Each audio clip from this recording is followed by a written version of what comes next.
तो बच्चों फर्स्ट नियम हमने पिछली वीडियो में देख लिया था किरचॉफ का। अब किरचॉफ का हम सेकंड नियम पढ़ेंगे, इसका नाम है द्वितीय नियम या लूप नियम। ठीक है, ये दूसरा नियम है, ध्यान से इसको समझना।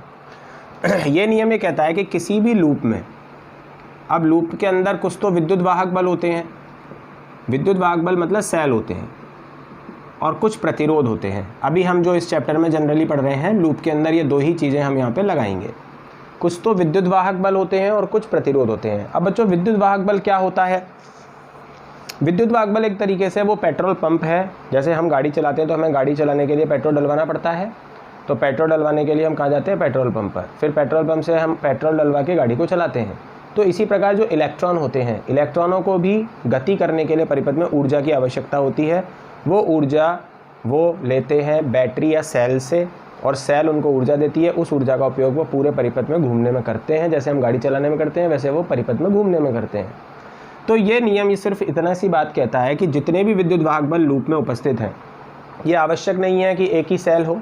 किसी लूप में 2 सेल, 3 सेल, 4 सेल, कितने भी हो सकते हैं।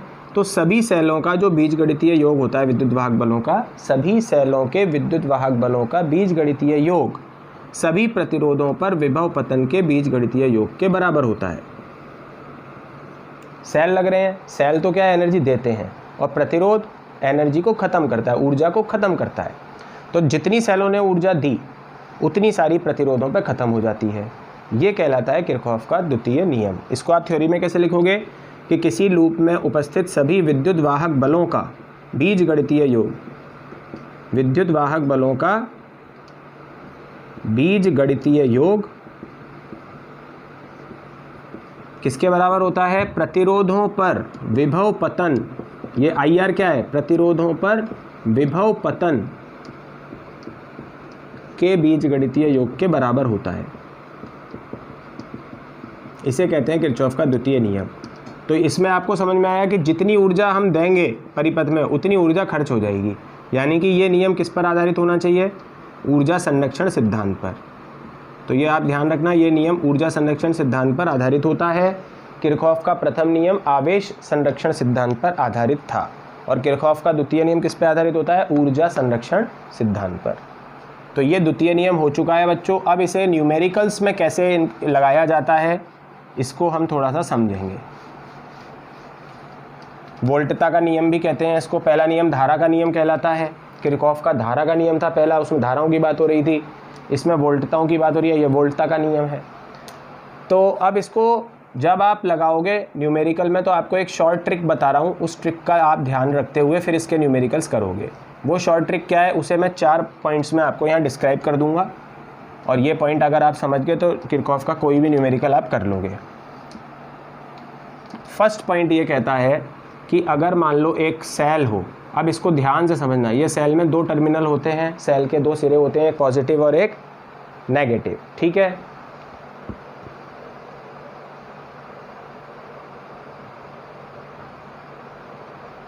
थोड़ा सही कर लो। अब सेल के 2 टर्मिनल होते हैं, एक पॉजिटिव और एक नेगेटिव। अगर आप लूप में आप एक पथ बनाते हो चलने वाला, ठीक है, तो अगर आप उस पथ के अनुसार चलते चलते, इस सेल का विद्युत वाहक बल E है, अगर आप एक लूप में पथ बनाते हो चलते चलते, आप अगर प्लस सिरे पर पहले आते हो तो आप विद्युत वाहक बल के साथ प्लस लगा दोगे।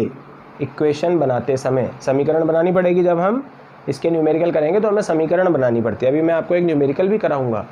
तो अगर आप प्लस प्लेट से, क्या याद रखना है, अगर आप प्लस प्लेट्स के पास पहले आए तो इक्वेशन में आप क्या लिख दोगे? Plus E।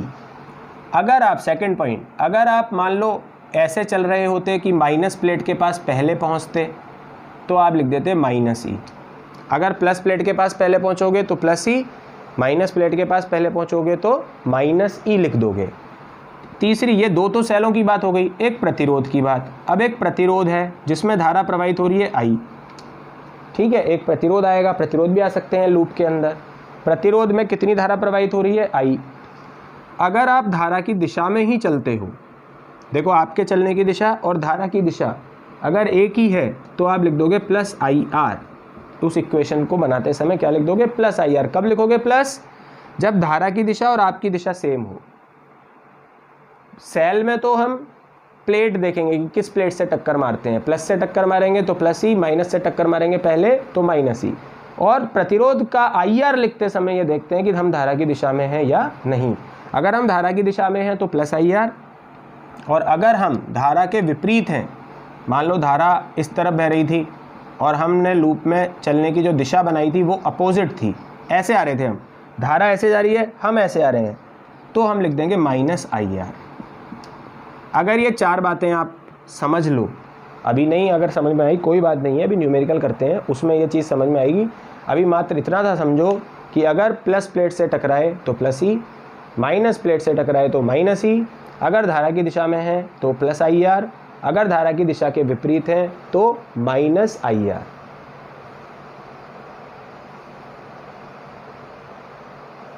इसमें आपका चारों का काम हो जाएगा। अब मैं आपको एक न्यूमेरिकल इसका कराता हूं जिससे आपको ये सेकंड नियम बिल्कुल अच्छी तरीके से समझ में आ जाएगा।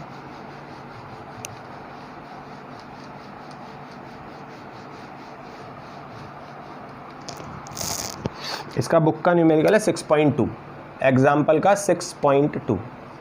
तो पहले इसका डायग्राम दे रखा है, इसमें 14 वोल्ट की एक सेल दे रखा है यहाँ पर, ठीक है। फिर इधर पर एक 4 ओम का प्रतिरोध है, फिर 10 वोल्ट का, ये 10 वोल्ट का एक सेल है, फिर 6 ओम का एक प्रतिरोध है, 6 ओम का, ये 6 ओम का प्रतिरोध, और फिर इसके बाद 2 ओम का एक प्रतिरोध, ठीक है। इसमें धारा प्रवाहित हो रही है I1, इसमें धारा प्रवाहित हो रही है I2, और इसमें ऐसे मतलब ये डायरेक्शन भी आपको धारा की दे रखी है। तो I1 I2 I3 धारा है, और ये भी आपको दे रखा है A B C D E F, ठीक है। ये पूरा है कहानी। अब आपको निकालना क्या है, आपको धारा निकालनी है I1 I2 और I3 धारा कितनी है ये आपको निकालना है किरचॉफ के नियम का प्रयोग करके। तो समझ गए आप क्या क्या है। 14 वोल्ट की बैटरी, 10 वोल्ट की बैटरी, 2 प्रतिरोध, 3 प्रतिरोध हैं, ये सर्किट है, इसमें कुछ धाराएं दे रखी हैं, इन धाराओं का मान हमें ज्ञात करना है। तो अब हमें किरचॉफ का नियम लगाना पड़ेगा। कैसे लगाते हैं अब उसको हम समझते हैं, ठीक है। यही हमें समझना है बस। तो इसमें क्या है बच्चों, आपको सबसे पहले लूप ढूंढना होगा जिसमें आप किरचॉफ का नियम लगाते हो। किरचॉफ का नियम हमेशा लूप में लगता है। तो पहला लूप तो मैं यहाँ लिख रहा हूँ, देखो नाम लूप का, लूप ई, कहीं से भी चालू कर सकते हो, EF C D और E में KSL बोलेंगे। KSL मतलब किरचॉफ सेकंड लॉ से, किरचॉफ के द्वितीय नियम से। अभी मैंने लूप ऐसे बनाया है ना बच्चों, आप चाहो तो ऐसे भी बना सकते हो। ये लूप होता है पूरा बंद परिपथ। इसमें कुल मिला के 3 लूप हैं सर्किट में। देखो, एक लूप, दूसरा लूप, और एक बड़ा वाला ले सकते हो आप, तीसरा लूप। 3 लूप हैं, लेकिन हमारे 3 में से कोई भी 2 लूप काम आते हैं। तो पहले तो मैंने ये वाला लूप बनाया है, EF C D E। अब हम चलते हैं E से पहले F की तरफ। तो देखो, अब ध्यान से समझना, इस क्वेश्चन में आपको पूरी बात को ध्यान से समझना है। E से जब हम F की तरफ चलते हैं तो क्या आता है, प्रतिरोध। क्या आता है, प्रतिरोध। जब प्रतिरोध आएगा तो मैंने कहा है आप धारा की दिशा देखोगे। आप ऐसे जा रहे हो, धारा ऐसे जा रही है, देख रहे हो आप ऐसे जा रहे हो, धारा ऐसे, अपोजिट जा रहे हो आप, तो आप लिखोगे पहले माइनस। अगर आप प्रतिरोध सेट के पास आए तो सबसे पहले धारा की दिशा देखोगे। धारा I2 है, I2 ऊपर जा रही है और आप नीचे जा रहे हो, तो माइनस लिखोगे। अब धारा और प्रतिरोध का गुणा करके IR लिखते हैं ना, तो धारा और प्रतिरोध का गुणा करके लिख दोगे 4I2। ये तो प्रतिरोध के लिए हो गया। अब और आगे चले, अब आई सेल में धारा नहीं देखते, सेल में ये देखते हैं कि हम किस टर्मिनल से टक्कर मार रहे हैं। तो हमने माइनस से टक्कर मारी पहले, तो -10, बस इतना सा लिख देंगे, -10। फिर और आगे चले, अब वापस प्रतिरोध आया।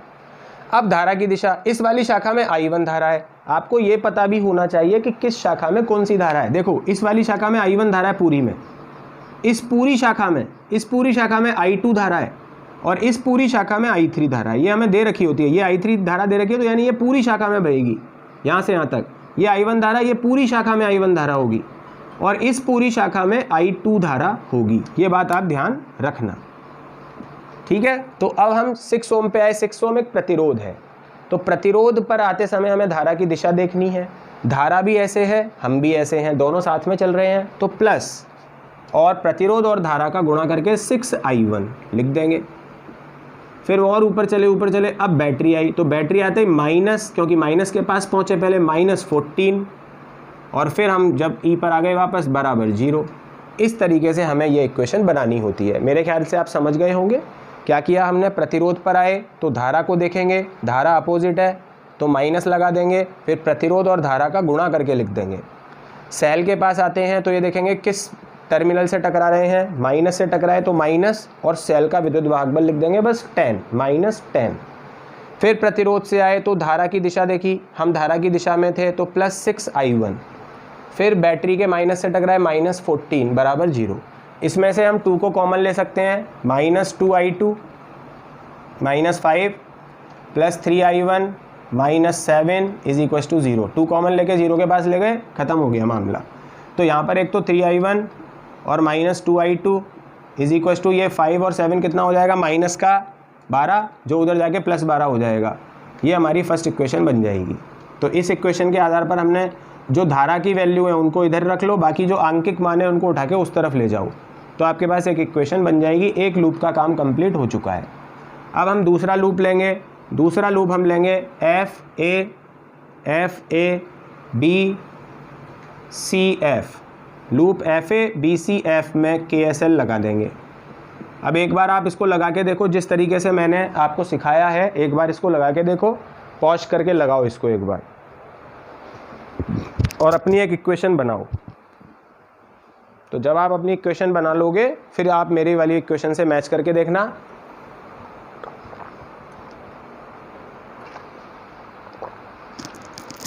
पॉज करके बनाओ। बना लिया? अब मैं आपको बना के बताता हूँ, उसको मैच करना। सबसे पहले प्रतिरोध तो -2I3,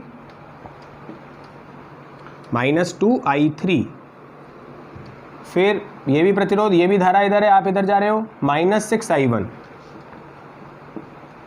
ये +10 बराबर 0। तो धारा तो इधर भी अपोजिट थी हमारे, इसलिए माइनस आया 2I3। धारा इधर भी, इधर हम आए तो धारा ऐसे हो गई तो इधर भी माइनस का 6I1 +10 बराबर 0। 2 इसमें से भी कॉमन आ जाएगा, और माइनस भी कॉमन ले लेते हैं, माइनस भी और 2 भी। तो यहाँ पर बचेगा I3 + 3I1 -5। तो ये हमने माइनस साइन तो चेंज कर ही दिए सारे, और साथ में 2 कॉमन ले लिया हमने। तो ये हमारे पास हो गया 3I1 + I3 = 5। ये हो गई समीकरण नंबर 2। तो 2 समीकरण हमारे पास इस प्रकार बन चुकी हैं। अब हमें थर्ड समीकरण बनानी है। थर्ड समीकरण हमेशा प्रथम नियम लगाएंगे, संधि ले लेंगे कोई सी भी। ये भी संधि है, ये भी संधि है, 2 संधि है इस परिपथ के अंदर। संधि वो बिंदु होती है जहाँ पर कम से कम 3 शाखाएं आकर मिलती हैं। तो देखो इस बिंदु पर 3 शाखाएं 1 2 3 आकर मिल रही हैं। तो संधि F पर KFL से, किरचॉफ के प्रथम नियम से, तो KFL लगा दें, आने वाली बराबर जाने वाली। यही होता है KFL, किरचॉफ का प्रथम नियम, आने वाली धारा बराबर जाने वाली धारा। तो आने वाली इसकी तरफ आ कौन सी रही है, केवल I3 आ रही है, और जा कौन सी रही है, I1 और I2। I3 आ रही है ना इस संधि की तरफ, देखो ये आ रही है, और ये दोनों चली गई दूर, संधि से दूर। तो आने वाली बराबर जाने वाली। अब हम I3 की जगह I1 + I2 समीकरण नंबर 2 में अगर रखते हैं यहाँ पर, तो इस समीकरण का कुछ अलग ही हिसाब किताब बैठेगा। इसको आप नोट कर सकते हो, एक बार नोट भी कर लो, पॉज करके नोट कर लो इसको। अब मैं आगे की कहानी सुनाता हूँ। अब क्या करते हैं, इस I3 का मान समीकरण 2 में रख देते हैं। I3 का मान समीकरण 2 में रखने पर, तो जैसे ही मैं I3 का मान रखूँगा तो क्या हो जाएगा, 3I1 + I3 का मान हो जाएगा I1 + I2 बराबर कितना है, 5। तो ये 3I1 और I1 हो जाएगा 4I1 + I2 बराबर 5। ये फोर्थ इक्वेशन हमारे पास आ जाएगी। अब ये इक्वेशन और ये इक्वेशन दिख रहा है। अब इनसे हम I1 I2 निकाल सकते हैं। कैसे निकालेंगे, देखो ध्यान से। अब हम क्या करेंगे कि इसको 2i2 है, इसको 2 से मल्टीप्लाई कर देंगे फोर्थ को किससे मल्टीप्लाई करेंगे पहले 2 से, तो ये हो जाएगा 8i1 plus 2i2 is equal to 10 हो गया। इसको 2 से मल्टीप्लाई कर दिया पूरी इक्वेशन को। अब इन दोनों का योग कर देंगे, तो योग करने पर क्या होगा, ये माइनस ए प्लस ए कट हो जाएगा, 8 और 3 11i1 बराबर ये हो जाएगा 22। ठीक है, ये योग हो गया, तो i1 कितना हो जाएगा 22/11 यानी कि 2 एम्पियर। पहली धारा हमारे पास 2 एम्पियर आ गई। अब अगर हम यहाँ पर i1 का मान रख दें, या इसमें रख दो i1 का मान, समीकरण 4 में i1 का मान रखने पर, तो जैसे ही हम i1 का मान समीकरण 4 में रखेंगे तो 4 और i1 कितना है 2, यहाँ से हटा दिया, i1 कितना है 2 एम्पियर, तो ये 2 एम्पियर यहाँ रख दूंगा तो 8 हो जाएगा ये गुणा होके, प्लस i2 बराबर 5, तो 8 प्लस i2 बराबर 5, तो i2 कितना आ जाएगा 5 माइनस 8 यानी -3 एम्पियर। i2 का मान माइनस में इसलिए आ रहा है क्योंकि जो हमें धारा की दिशा बताई गई है वास्तविक धारा इससे अपोजिट प्रवाहित होगी। अगर कोई भी धारा नेगेटिव आ जाए तो गलत नहीं होता वो आंसर, उसका मतलब सिर्फ ये होता है कि परिपथ में जो धारा की दिशा है धारा उसके अपोजिट बह रही है। ठीक है, कोई बात नहीं, आ गया माइनस में, ये दूसरा आंसर हो गया। अब i1 i2 का मान यहाँ रख दो तो i3 आ जाएगा। i3 बराबर i1 कितना है 2 एम्पियर और i2 कितना है माइनस का 3 एम्पियर, तो ये माइनस का 1 एम्पियर आ जाएगा। ये i3 का मान हो जाएगा माइनस का 1 एम्पियर। तो इस तरीके से आपने सारे मान निकाल लिए, किरचॉफ के द्वितीय नियम को लगाया 2 इक्वेशन में और 1 इक्वेशन में किरचॉफ के प्रथम नियम को लगाया। 3 इक्वेशनों की सहायता से i1 i2 और i3 का मान आप इजीली निकाल सकते हो। तो प्रैक्टिस के लिए ये क्वेश्चंस मैंने आपको और भी दिए हैं नोट्स में, तो उन क्वेश्चन को एक बार बिना देखे करने की कोशिश करना है। इनका आप जितनी ज़्यादा प्रैक्टिस करोगे उतना ज़्यादा अच्छा है। अभी आगे और भी इसके क्वेश्चन मैं तुमको दूंगा, इस क्वेश्चन को आप 1-2 बार अपने आप करो और वीडियो को अच्छी तरह 1-2 बार देखो और इसको KFL और KSL मतलब किरचॉफ के प्रथम नियम को और द्वितीय नियम को अच्छी तरीके से याद कर लो। ये बहुत इंपॉर्टेंट नियम है, छोटा क्वेश्चन तो बोर्ड में बनता ही बनता है, इसका ही ध्यान रखना। तो इसको अच्छी तरीके से याद कर लेना। इसका स्क्रीनशॉट लेके इसको लिख सकते हो आप।